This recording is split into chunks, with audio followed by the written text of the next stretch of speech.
साबिर हुसैन को आपने सुना और साथ ही जिशान को आपने सुना, और आइए अब आपको सुनाते हैं प्रयागराज के रहने वाले जो कि अतीक की प्रताड़ना का वो गवाह है, मोहम्मद अख्तर। वो क्या कुछ कह रहा है आइए आपको सुनवाते, क्योंकि इससे पहले जिस तरीके से जो तमाम पीड़ित थे वो खुलकर सामने नहीं आ रहे थे, लेकिन अब योगी सरकार जिस तरीके से इनकी कमर तोड़ रही है उसके बाद से तमाम वो गवाह जो अतीक से प्रताड़ित हुए हैं वो सामने आ रहे हैं। मोहम्मद अख्तर क्या कह रहे हैं ये सुनवाते हैं आपको। मेरी माँ प्रधानी की चुनाव लड़ी थी जिसमें वो जीत गई थी, तो मैं अपने ऐसे काम से एक जगह के बैठा था अपने रिश्तेदार के यहाँ घर पे। ये उबैद जैद और इसके ससुर जो है आए कई लोग अपने साथियों के साथ आके अचानक मुझे मारने लगे। मेरा हाथ भी टूट गया और उसके बाद इन्होंने मेरे ऊपर उबैद जैद दोनों ने फायरिंग भी की थी, जिसमें ये जेल भी गए, लगभग 1 साल तक जेल में रहे।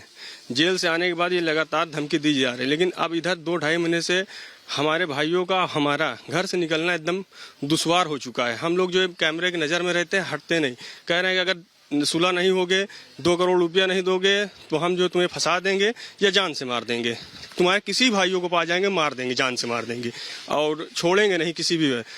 आप ये समझ लीजिए हम लोग जो घर के बाहर नहीं निकल रहे हैं। डर इतना ज़्यादा है कि हम लोग घर से अगर बाहर निकलते हैं तो हमारे पीछे लोग कहीं गाड़ी से कहीं मतलब लगते हैं, तो हम लोग जाना ही निकलना है। 2-2.5 महीने निकलना ही छोड़ दिया है। कस्टमर के जरिए उन्होंने कहलाया कि मुझे पर प्लाट 50,000 रुपये चाहिए, नहीं मैं तुम्हारे खिलाफ जो है इन लोगों के जरिए किसी न किसी तरीके से तुमको फंसा दूंगा। वहीं साबिर हुसैन के भाई असगर हुसैन भी सामने आते हैं और उस बात का आरोप लगाते हैं कि अभी तक उनकी शिकायत पर पुलिस की ओर से कार्रवाई नहीं की गई और अपने आप को लगातार वो बता रहे हैं कि खबर यहाँ पर सामने आई है। सिर्फ साबिर हुसैन नहीं बल्कि उनके भाई असगर हुसैन वो भी सामने आते हैं और बातचीत यहाँ पर करते हैं। जो लगातार हम आपको सुनाएंगे भी कि पुलिस अब तक कार्रवाई नहीं कर चुकी है। पुलिस के ऊपर ये बड़ा आरोप असगर हुसैन की तरफ से लगाया गया है। ये वही तस्वीर हम आपको दिखा रहे हैं कि असगर हुसैन के घर पर किस तरीके से हमला बोला गया था।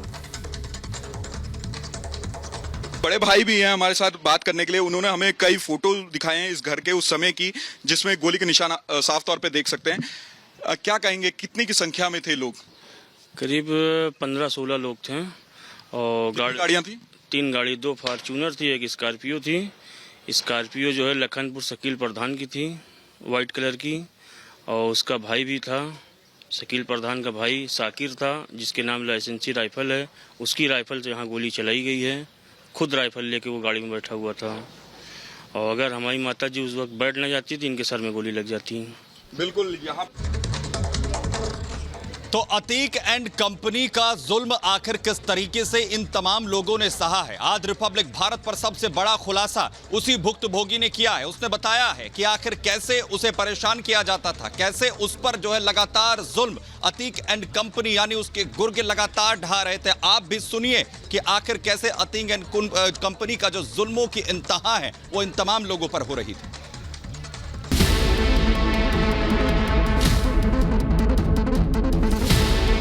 पीड़ित ने बताया अतीक के गुनाहों का सच। जब हम पैरोकारी करने के लिए आते जाते तो अक्सर हमको जो है रोक के रास्ते में टॉर्चर करना, धमकी देना।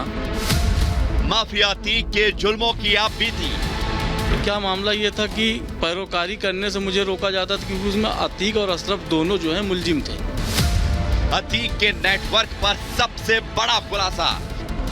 हमको इतना ज़्यादा टॉर्चर किया गया इस पैरवी करने में। बहरहाल हम करीब 3 साल से चकिया छोड़ दिया। अगर हम चकिया जा भी रहे तो हमको रोक के वहाँ पे बहुत मारा पीटा गया एक बार। माफिया परिवार पर सबसे बड़ी गवाही। पुलिस वाले धमकी क्या, पुलिस वाले तो उस टाइम उनसे मिले ही थे। अब ये क्या मामला हुआ कि जब से योगी जी की सरकार में थोड़ा सा शासन टाइट हुआ तो पुलिस उनसे थोड़ा सा बैक हटी है, नहीं तो हमेशा तो पुलिस का साथ लेके ही वो काम किए हैं। जिसने अतीक के अत्याचार को सहा, जिसे अतीक अहमद ने सताया और धमकाया, ये अतीक के भुक्तभोगी साबिर हुसैन और जिशान हैं,